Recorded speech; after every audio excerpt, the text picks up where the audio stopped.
Arthur, he passed away a long time ago. Oh, I'm sorry. He saved my life. He gave his. That doesn't surprise me one bit. You? I know you had tough times. Well, my people aren't really a tribe. We're just a bunch of families, I suppose. But we're in Canada now. It's, What are you doing here? I don't really know.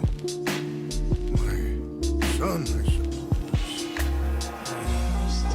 He fell. I know. I'm sorry. I've got a son. I'm very